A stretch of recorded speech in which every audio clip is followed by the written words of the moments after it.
Dave here. How are you? Today is the 27th of September 2020. I just push this little button there. That'll say hello everyone on Instagram. Oh, I noticed that David Attenborough just beat the world record in Guinness Book of Records for how many, going over 1 million subscribers to his gig on Instagram beat Jennifer Aniston's record of 4.5 hours. I've jumped in and I'm going to follow him as well because I think he's got some very important information for all of us regarding saving this planet.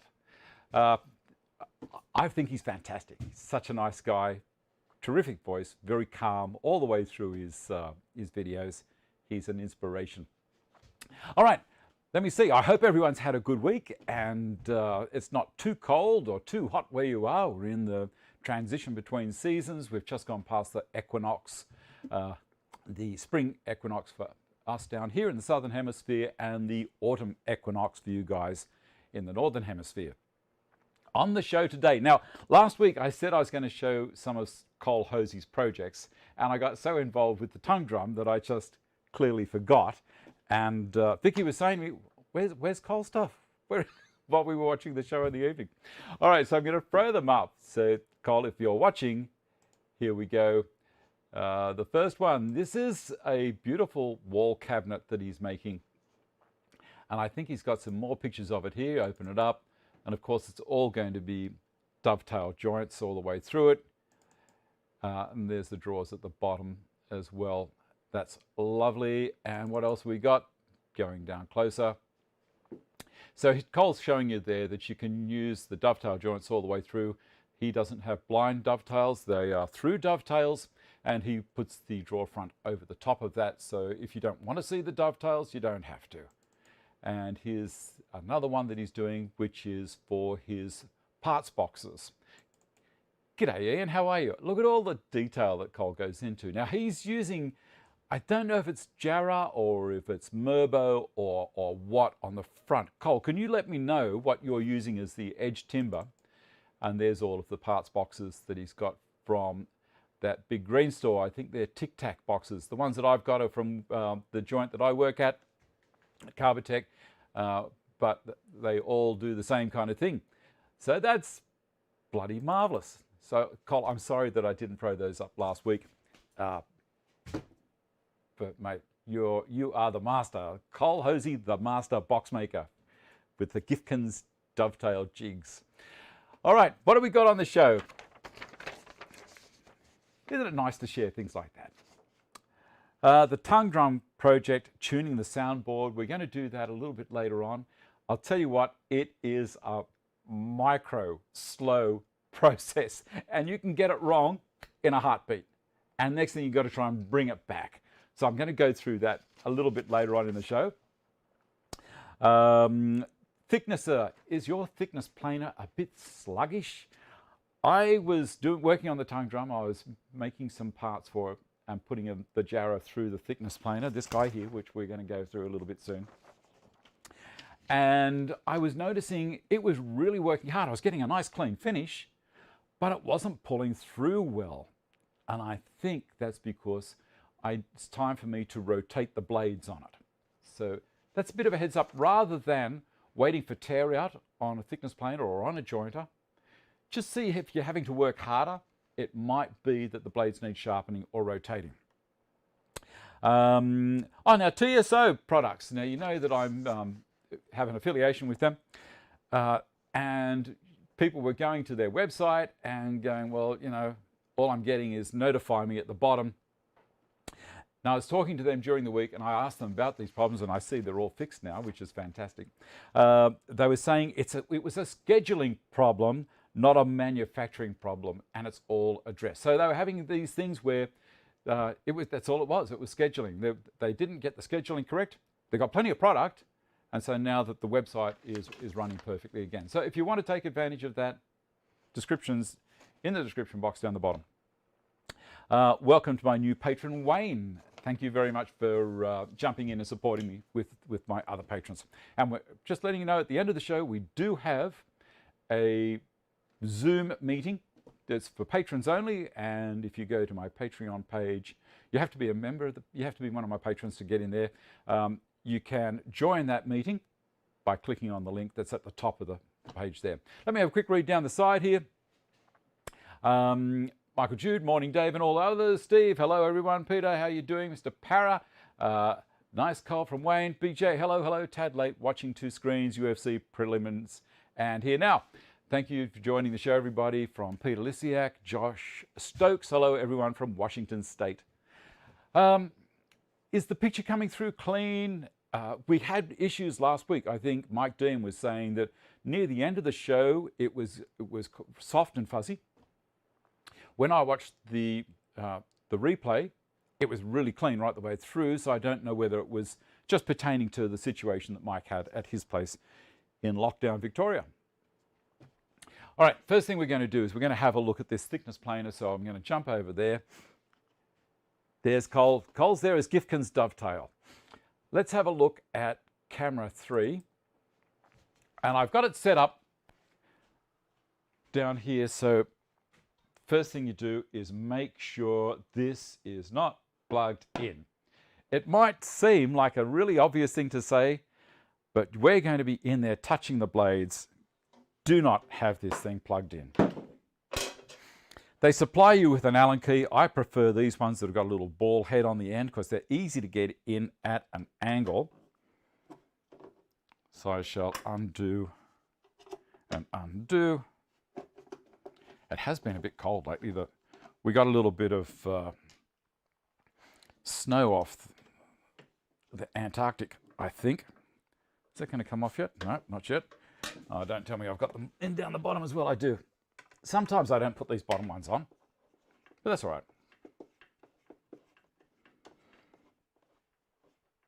Now this part is extremely boring, but I saw where that went.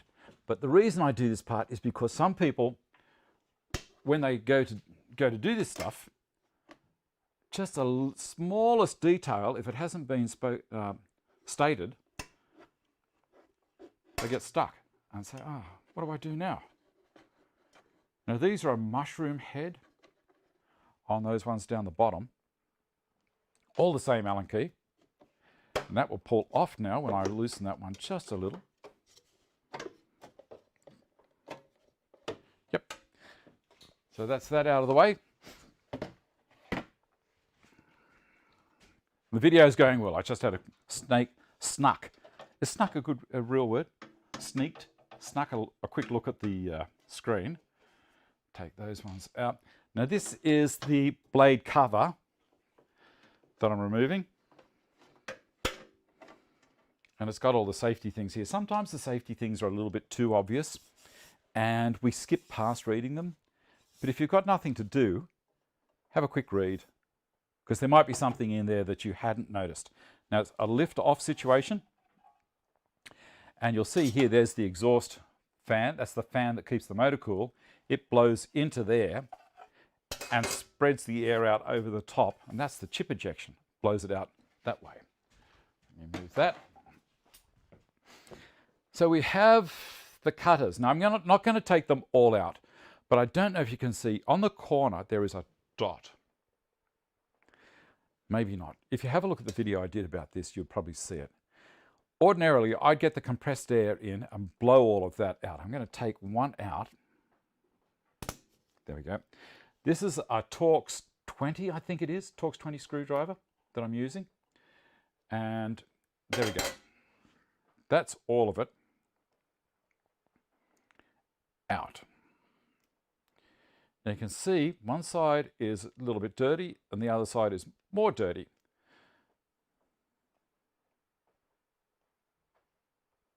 Always a good idea as well to have a look at where the direction of the dots is. Now all the dots are onto the left. So when I put them back, instead of being on the left, I'm going to rotate it so the dot is on the right-hand side. That dot is on the corner of the blades. These only have 2 edges that are sharp. The other 2 are blunt. They push back against the head there to give it strength and keep these all in good alignment so you don't have any sitting down lower than the other, as in that they're passing and doing the cutting. All right, so I'm going to go over to the other camera now. We'll have a quick look there. When I get there. So there it is. That's the blade with the torque screw. Swapped yours yesterday, coincidentally. Well, not so much coincidence, Ben. It's when I read your post, I thought maybe that's something that everyone else will be interested in having a look at. Now, what I'm going to do is rather than just rotate them, I'm going to use a bit of spray and clean them. So I've got this little container here. I'm not going to take them all out during the show. I'll take them out after the show. So I'm going to spray a bit of this. This is CMT Orange Tools Formula 2050. That's what I use. So I'm going to spray a little bit in the bottom of this container. And then I'm just going to pop the blade in there. Easy. Let's go to CarCam.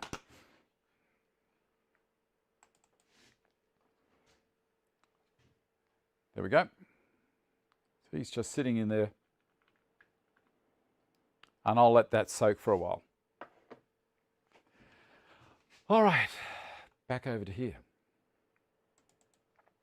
Is that something that everyone is aware of, that you must do it? You've got to, some people buy a machine and don't realize that they've got to maintain the machine. And part of the maintenance is checking on your blades, making sure they're sharp, look for the indications that they're not sharp, furry timber as it's coming out instead of clean, hard to push the timber through the machine, or it's struggling pulling through. With this one, if I didn't work on the machine now, like fix all the blades up and get them clean and rotate them, what would have happened was eventually the roller, the rubber roller, would have delaminated itself from the steel bar that goes through the center. It will work so hard trying to push through that it might totally shear the rubber off. I've seen it happen. So it's very important. General maintenance, it's just, you get your car serviced, look after your machines as well, if you have them. Same with hand tools, keep them sharp. That's what Vic Teslin, whenever he signs a book, or when he finishes a little post, he says, stay sharp, or keep it sharp. I think Jim Davey is saying the same thing, or a similar thing. All right, that's enough on the planer thicknesser. And a lot of people say, why do you call it a thicknesser? It doesn't make anything thicker, it makes it thinner. Well, correct. It's just what we say. It's just what we say. I'm going to put this back over here. This is for the torque screw, and leave all that there so that I don't lose anything. All right, what's the next thing we're going to do? Where's my run sheet? Okay, so there's a gentleman called Jim. Gentleman Jim. That's how I'm going to remember him.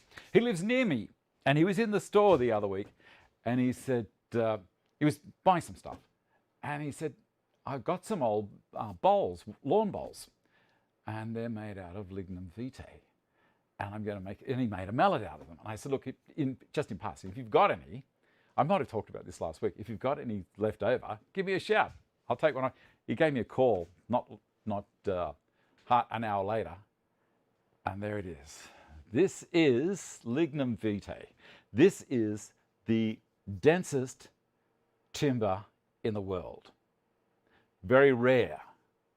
This has got, it weighs around about 1.3 metric tons per cubic meter, which means cubic meter of water, remember, this is a little education, a cubic meter of water weighs 1 metric ton. That's how they do it. Everything's around cubic meter or mil of water at a specific height above sea level. And a meter, there's a brass rod or a brass measure I think they've got over in Italy somewhere, which is a meter long, kept at a certain distance, a certain temperature and length. Obviously certain length, it's a meter. Anyway, a meter by a meter by a meter is 1 cubic meter, and fill that with water, and that is a metric ton. This will not float in it. It's 1.3 metric tons per cubic metre. So it will go blah, blah, blah, blah, blah. So what I'm going to do, they're all saying, well, that's fascinating, Dave. Shut up. You idiot. Keep on talking. All right. So what I'm going to do with this, well, that's my plan. I have many great plans. Do you guys have plans that never get acted on? I'm going to attack this with a drill and maybe a saw, and I'm thinking I'm going to make a mallet out of it. Now, that on its own is too heavy for a mallet, for a carving mallet. So I may drill a hole in one end, put something, like a handle in there, and put on the lathe and turn it. Now, it'd be nice to be able to keep LM, because that's obviously the initials of the person who owned it, or the manufacturer of the ball. But it's heavy. I got to tell you, it is heavy. But it's going to be too heavy to swing. So I'm going to, as I say, I cut it and maybe laminate it with some lighter timber and turn something up nice, or just drill a hole in. Now, you have to be aware that in one end, these are biased, so there are weights inside there. How I found that out was I rolled it along the ground in the workshop here and waited for it to roll over. And obviously, this is the tip for you. It landed with that side facing up. That's the large side. The other side is the small initials. Big initials facing up. So when the ball is rolled up to the jack and sitting flat, when everyone scoots up with their walking frames, I'm being terrible, aren't I? Lawn bowls has traditionally been a senior citizens game, but I notice there's a lot of young guys get into it as well, and women. So when it's there, it's facing up. It's nice big text, so the old eyes can see it without having to stoop too far to see it. And the closest to the jack obviously wins. Anyway, so that was a little bit of an interesting thing along the side.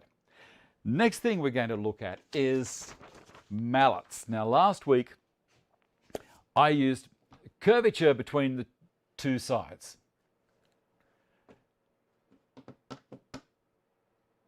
I'm reading down the side here, and you can all read that yourselves. I'm keeping up with everyone. Quick drink. All right, let's move on to the tongue drum. And I did say last week I used this. Now, this is a hard plastic, very sharp sound. And I tried, let me see if I've got one here. I may or may not. I should have got this out. Oh yeah, these will do. I bought some rubber feet, these guys, from the store, and pushed this over. Now I drilled a hole in the other one to release the air, because that's just going to push straight off. So I drilled a hole through the end, and it was okay. I was getting a reasonable sound off the... I'm just reading YouTube, the ball's a piece of history, why not preserve it? You know what? There's probably going to be a heap of them around, maybe not now that I've told people what I'm going to do with it, but I will never use that. It was given to me as a gift to make something from, and that's probably what I'm going to do. So you reckon there's no weights in there? Is that what you're saying, Russell?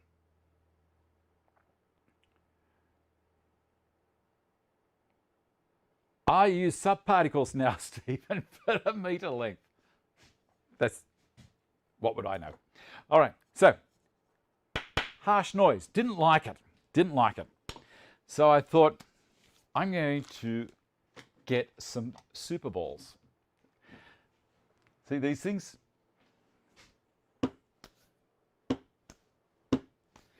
Bounce almost as high as from when you drop it. If it came up higher, you would have perpetual motion and you'd be able to harness that energy. Doesn't happen. It will not bounce higher than what gravity is letting it go at, holding it down at.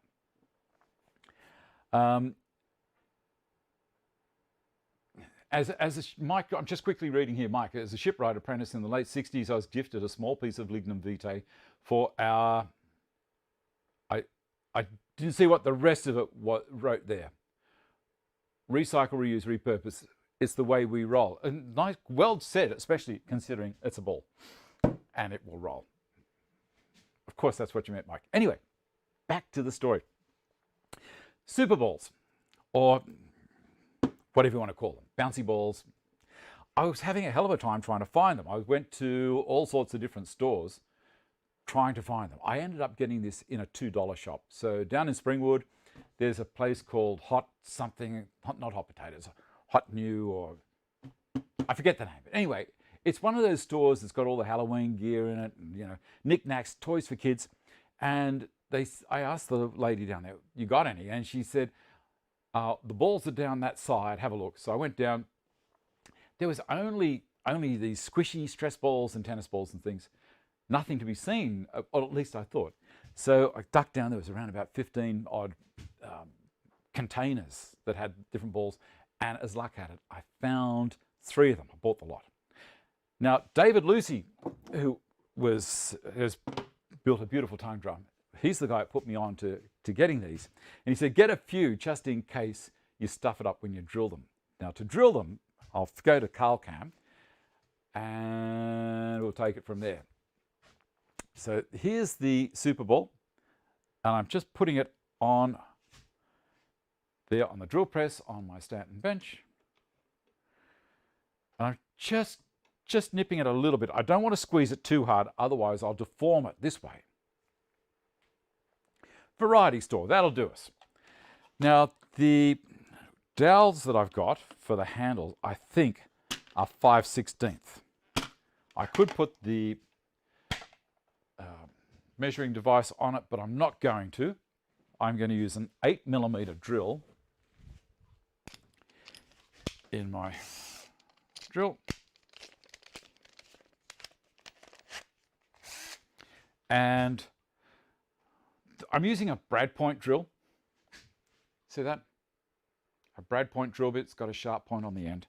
If I used an ordinary drill with designed for metal and timber, well, then I'd have trouble. So holding onto it. That's it. Done. Look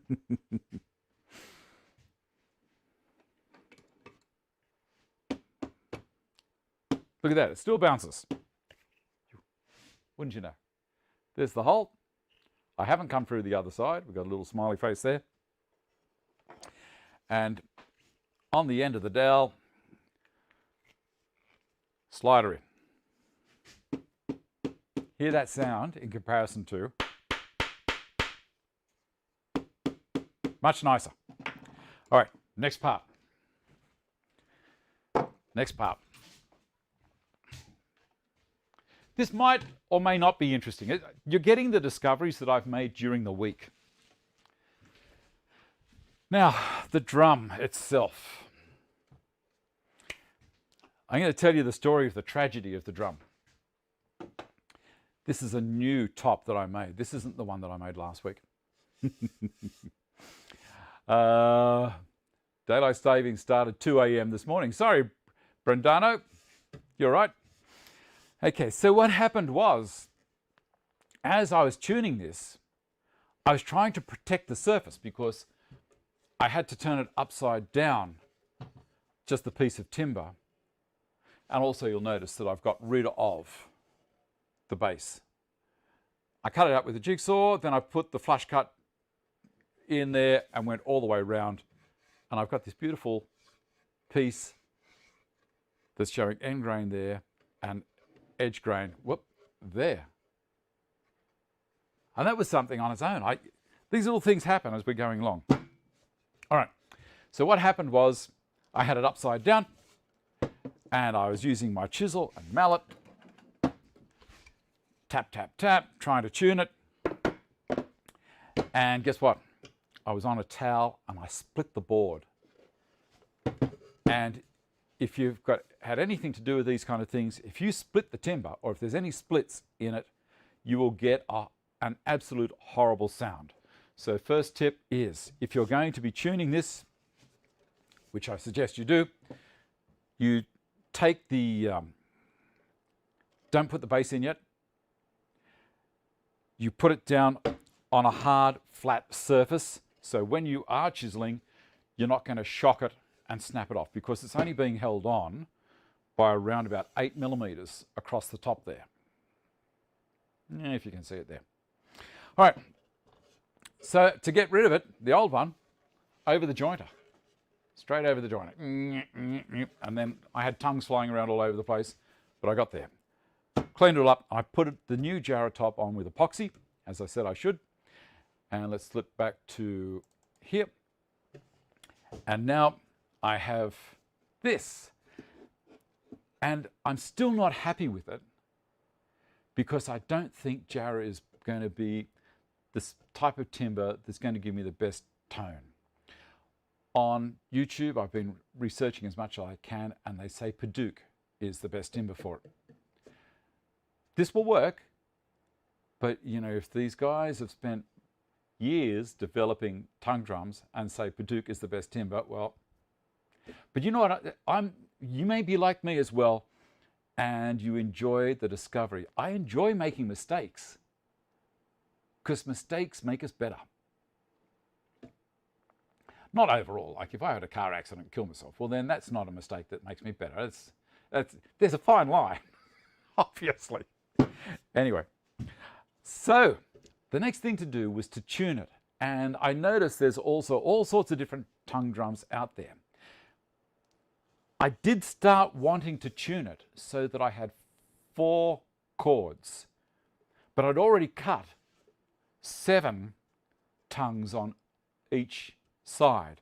The plan was to have bass on my left, treble on my right. And that was my logic, 7 notes in an octave. But I forgot there's sharps and flats. So there's more than 7. A lot of the time people will do a 6 or a 10 drum. So then I thought, well, how am I going to tune this? And what do I do? Well, I researched, and you can see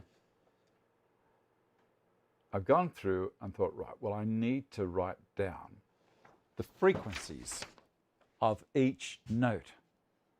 So I started at C, and I'm learning so many things about music because I'm not a music person. So this C here, I've written it on it. That C is C3. C4, I think, is middle C. Middle C's frequency is 261 hertz.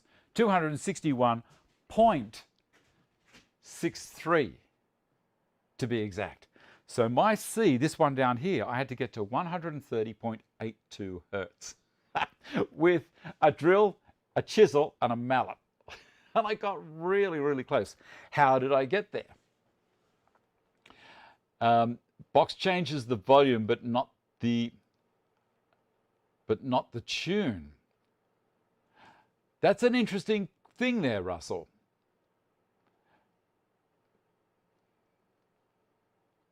Mike, I made my mum a lead opener knife. Had to be careful, it was so sharp.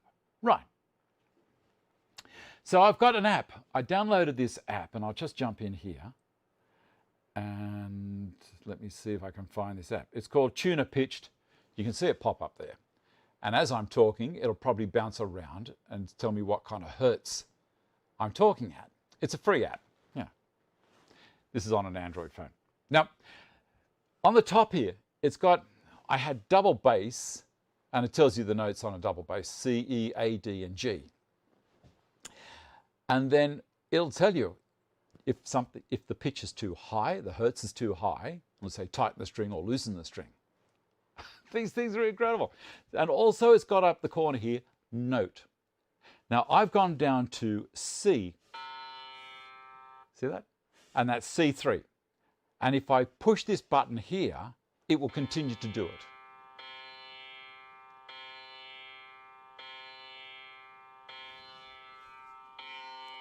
Stop it. So we have our new mallet, and let's see if I'm close. That's my C. Play it again.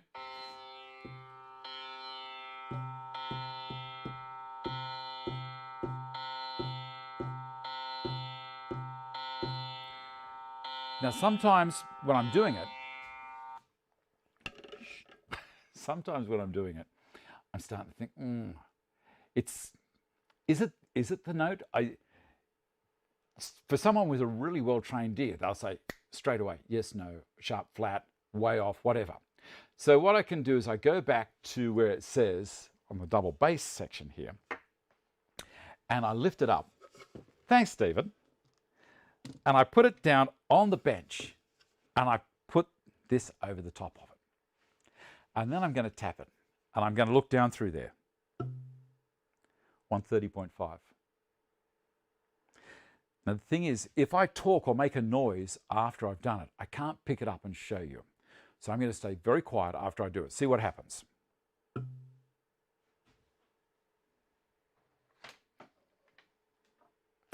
It heard all of that. It heard me putting it down. Even standing up. Let me see. If I go to CarlCam, that might work. Now you can see, there's the phone. So G, let's go for it. Or C, I should say. 130.2. 129.1, 130.1, 130.3, 129.6, 130.3. I'm about half a hertz away. Let me go back to this one.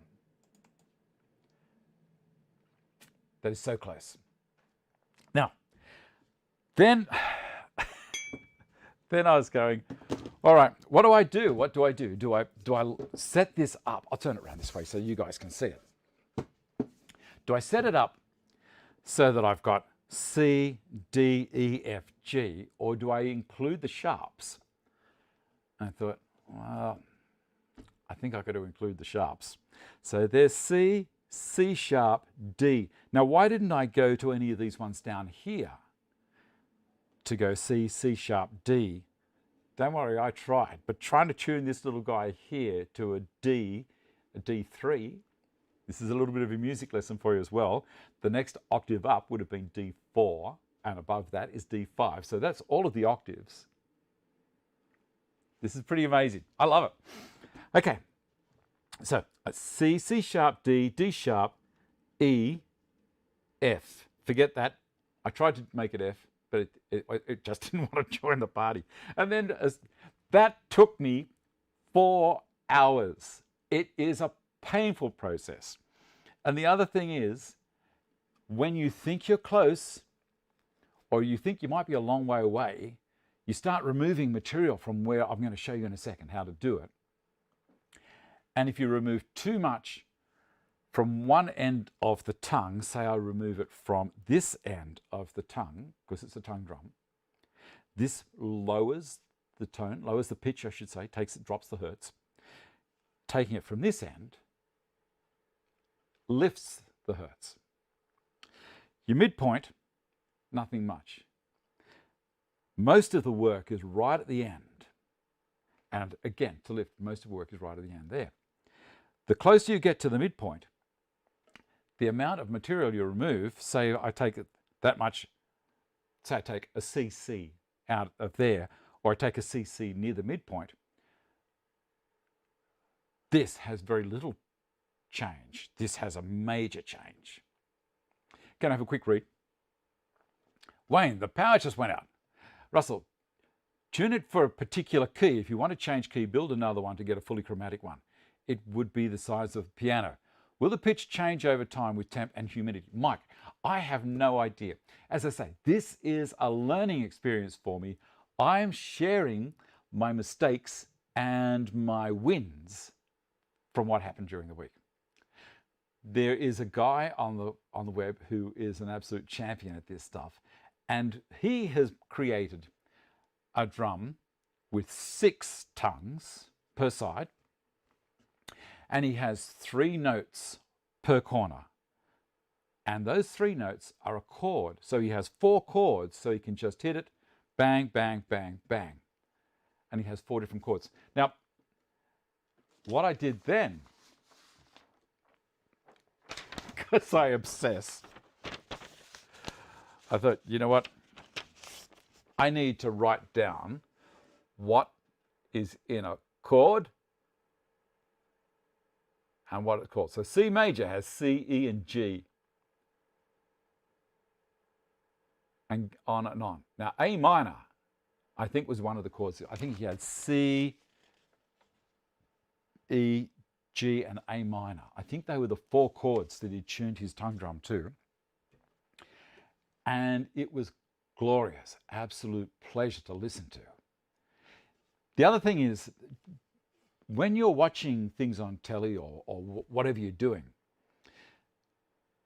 have a listen. Have a listen for the tones in some of the music that's being played in the background. And I'm amazed at how many of the backing music has a tongue drum in it. I'm positive it's a tongue drum sound.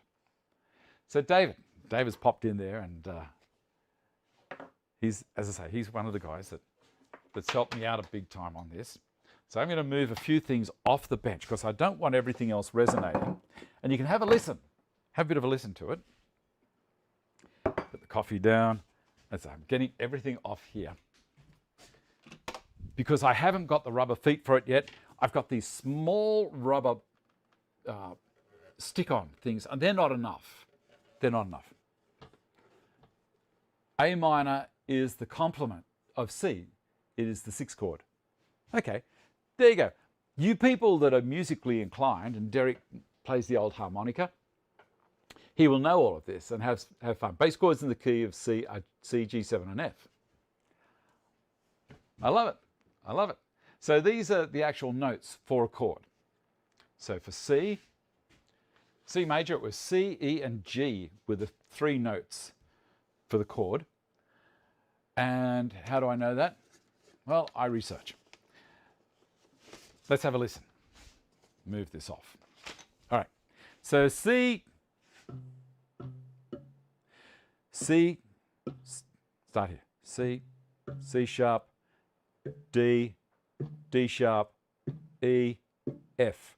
And I've got one over here, B, because it was close to it.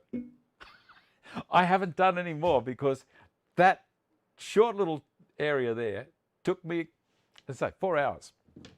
All right. Inside, have a look in there. You can see that there's a couple of things. On my bass side, over here, I've also glued in another chunk of jarrah that's pushed hard up against the soundboard, but away from the note. So it's a roundabout where you can see the holes along the end, and you see where the note finishes, where the tongue finishes. On the other end, my treble end, I haven't done anything there to it yet, but I might. Also, on my bass end, before I put the soundboard in, I got my 6mm flat top blade on the saw, and I cut a trench, possibly 12mm wide. So immediately, I dropped all of these tongues down this side. I dropped the pitch straight away. I left that side alone. I thought, I'll give myself a head start. And it worked quite well. Do you want to have a little listen to it, just being silly? And also with these, you can get them to bounce. So I can...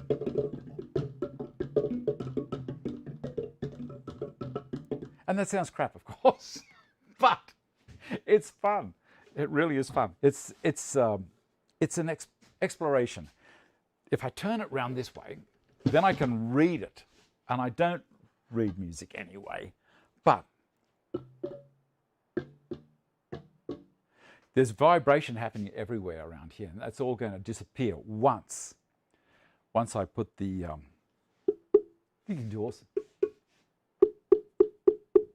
The other thing the guy was saying that when I was doing a bit of research was, it really makes no difference what this timber is around here.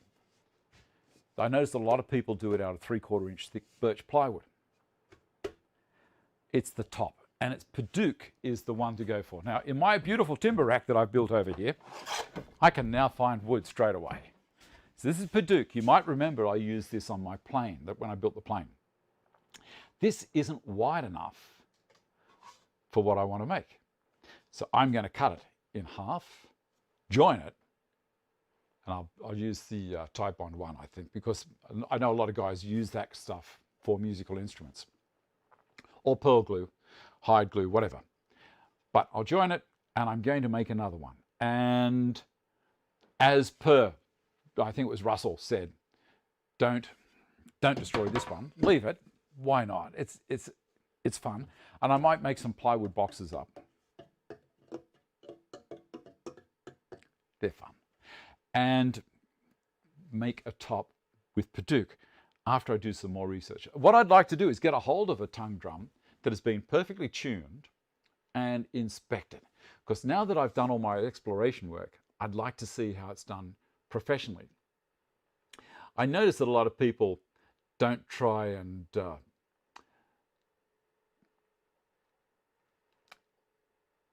don't try this at home after a heavy night out. Okay, good. I notice a lot of people will give you videos on how to do things up to a certain stage as far as these things are concerned. And one person was using a Dremel to clean out and just slowly tune one of the tongues. But I tried that with my little one that I've got, and it wasn't very successful. So I was using the drill with a brad point drill bit in it, and just slowly going down. Wonder if mic inside the drum would sound better for everyone to listen. All right, let's do that. Let's do that. It might sound worse, you never can tell. Let's lift this off. I have the other microphone here. If I slide that up enough, and I think I better put it on something soft so it doesn't have the thing bouncing around all over the place. What have I got? Maybe some paper towel.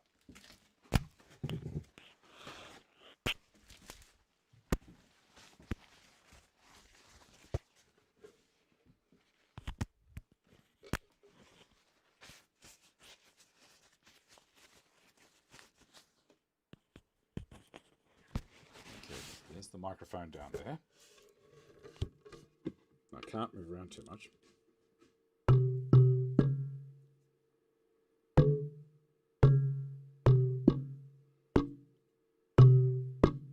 Come on.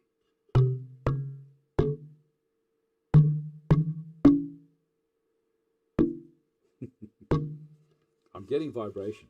I don't know why. Slide that back a bit.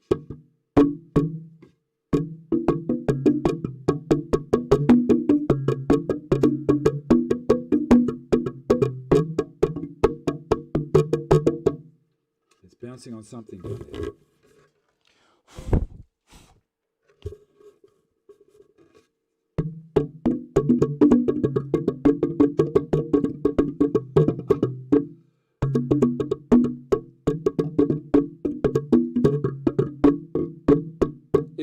It will make a difference when it's finished. See, at the moment, I'm just letting you know what's happened as we're going along. That's the best drum solo you've heard today. Is it better than Harry Nilsson's Jump Into the Fire? That was pretty amazing. Now I've got to try and get this back in again. Okay, Dave, you're starting my itch again to make some more tongue drums. It's one of those things that, you know, I'm like a terrier with a bloody bone. I can't put things down. Now ignoring the vibration. Okay. So it'll sound lovely, but as I said, that's my first experiment.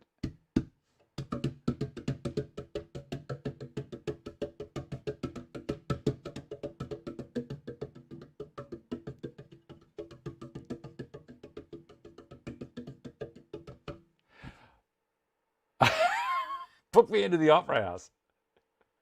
Thanks, Brian. Thank you very much. Okay. All right. So that's what I thought you might be interested in all of that stuff. Grandkids want to play with the puppy's drum. 11:45. We're still going well. What I'm going to do now is I'm going to take some more of those cutters out. I don't think there's anything more to talk about on the drum. Unless, of course, we'll tune another note. Might do that. I might do that. I'm going to move a bit of this out of the way. As I say, the big thing is to make sure that your surface is nice and flat while you're doing the tuning. Because if you split the soundboard, the whole thing's stuffed. All right. The other thing is, I wrote the notes with a texter or indelible mark or whatever you want to call it. On the top, because I'm practicing. And then I also wrote the notes on the tongues inside. Because no matter how good you are, every time you do this, you're going to disorientate yourself. All right. So we've got up to F. Should I go to F sharp? Now, have I got... I continued my search for the frequencies, or for the hertz as well, with the sharps. So F sharp, which is G flat, is 185 hertz. Let's see if I've got anything there that's close to 185 hertz. I cheat. I use this and I go around and I have a listen and watch this at the same time. You guys might be able to see it from above if I get the mouse back. Go to Carl Camp and you'll see there's the drum. This is what's going to tell me how many hertz it is. So C is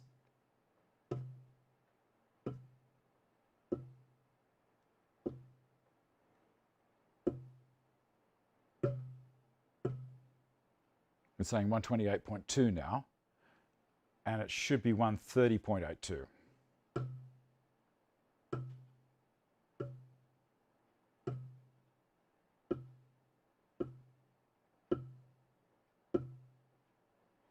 I wonder if it's because I'm in an air-conditioned room. 136.6 for C sharp. I'm 2 hertz under. Last night this was perfect. It's got to stay constant, so I have to remember that, I think. D should be 146.83.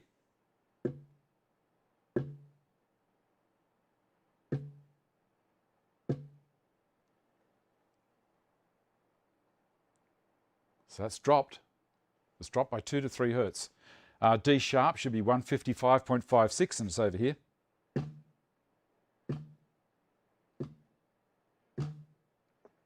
Getting vibration.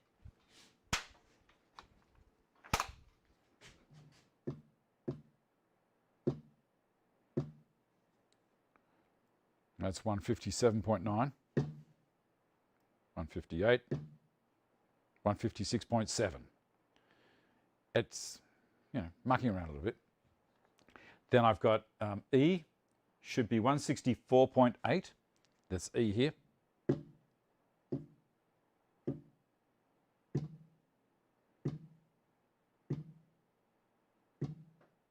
$161.8. It's all 2 to 3 hertz below. E sharp, sorry, there is no E sharp, there's an F, and F should be 174.61.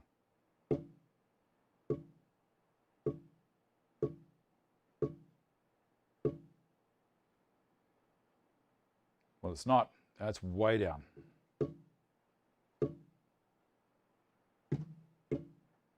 I'm going to try putting it in underneath and see how that goes.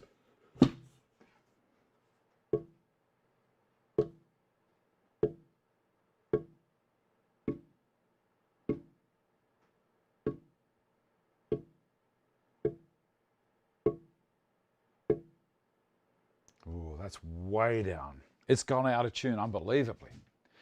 All right, try it on the grey bench. Yes, I could do that because that's where it was done last night. Good idea, Peter.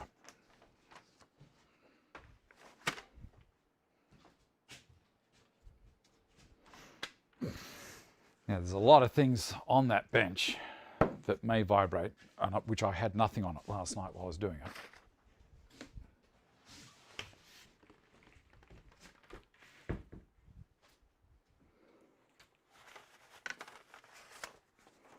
Bring it back.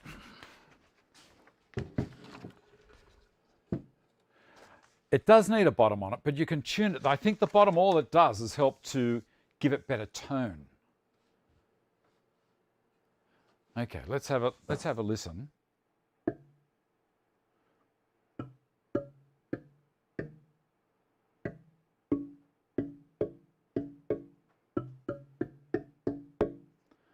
That sounds a bit better. Let's get this guy back again. So F.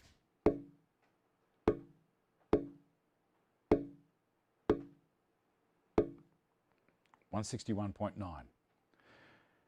And F should be 174.6. Man, oh man, this needs a lot of work. See, this is why you pay the money for these things. If someone's tuned it.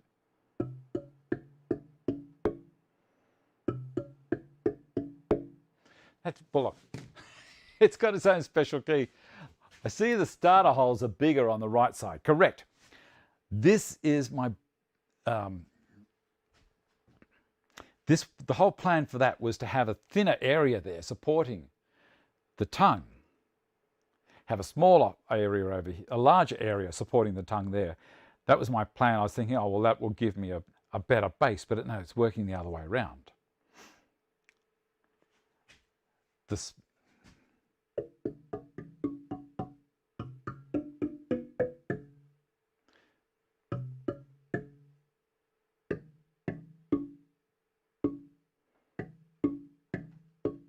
And this is where thinking about going to, $750, $800. They're not cheap. So if you can make one and it works, well, you're a better man than me or a better person than me. Let's put the microphone back under it again and you can have a listen when I get that out. You know what I'm going to do? I'm going to set the other mic up and see how that goes.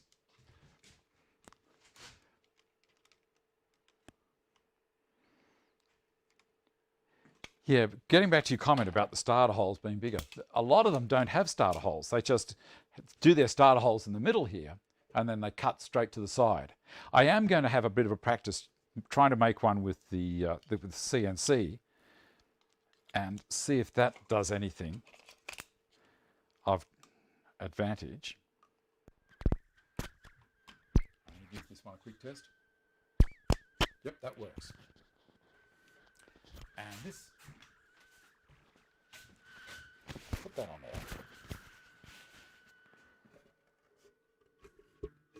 All right, here we go.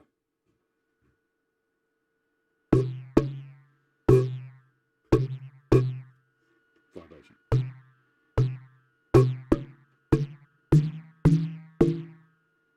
And then bass at a high pitch.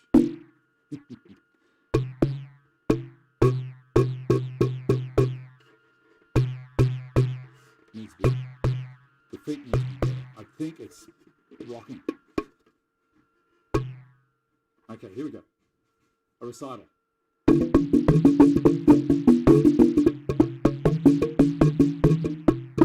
then doubles.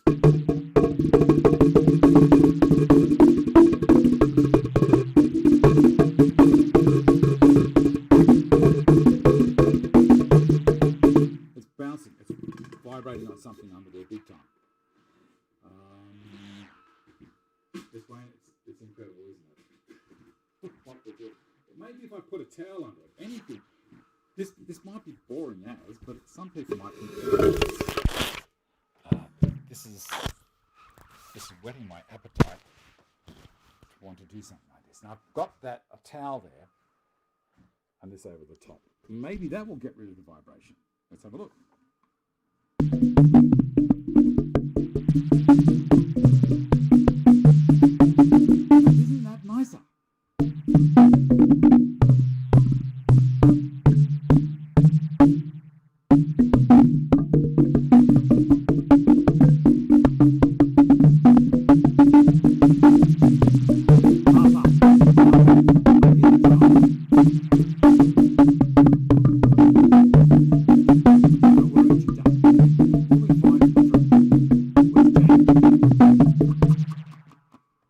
Oh dear, that's a bit of fun.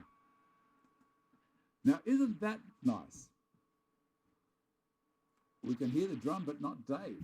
Audio has gone distorted. Can you hear me at all or not? Test 1, 2. Okay, here we go. I'm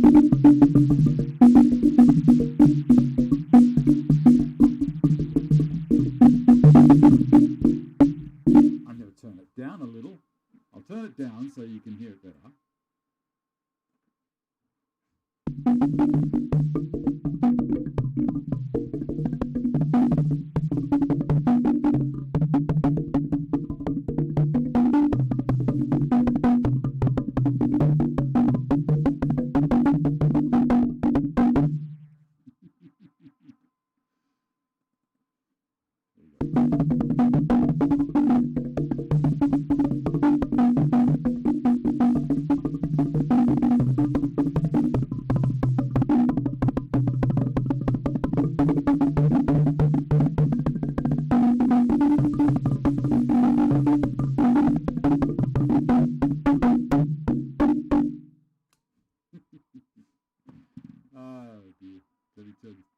I'll turn this up now. Up to there. We'll disconnect this one. Turned off. Beautiful. That's fun. It's just some fun. It's a lot of fun, and it's a learning experience for me.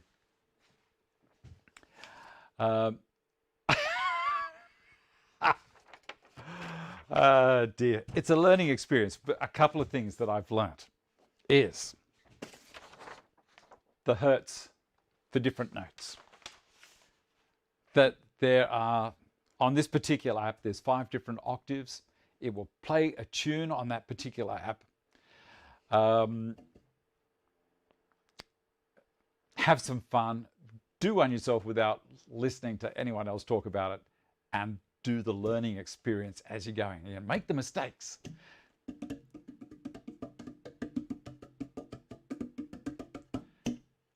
Have some fun, and then when you're serious about it, go in there. Too many people want to do it right the first time. They're scared of making a mistake. Don't be like that. Thank you, Carl. I bet you my neighbours are pleased about that. Jungle Dave wants photos of projects. He sent message via Jungle Drum. That's exactly right. Send your projects into me and I'll throw them up like we had a look at Cole's stuff. The show, we had the thickness plane up. Always good to maintain machinery that you've got, not just your car, the machines in your shed. And this, be careful if you make one of these, it's addictive. You're not going to be able to put the rotten thing down. When I was tuning it, I drill a hole in the particular tongue, and then I used a Stanley knife in between the tongues to clear out anything that's dropped down in between them, because you can't have anything touching and fouling the note to the next one. What else did I learn on it? It will be better when I've got proper rubber feet on it and I've got a soundboard in the bottom, the baseboard, so that it's bouncing the sound back up again. Remember the other part of the show I said it's important that you do that. Also, Dave Lucy showed me a picture of his one that he did, and he had the baseboard here and there was a section across the top that was open, much like an organ pipe. So Dave Monet will be able to tell you about that because he enjoys tuning organs for different churches around the States with his brother. So I don't know. Am I the only crazy person out there? I am going to try doing it with Paducah and make a plywood base for it. The box using the Gifkins jig was an absolute pleasure. You saw me stumble my way through using Cole's jig there, and you saw at the end how easy it was. It was just a joy to use. I did get criticism from different people saying that the joint was too tight. It worked well. You can see that is a beautiful dovetail. I think I've got a link in the description box down below as well for Cole's site.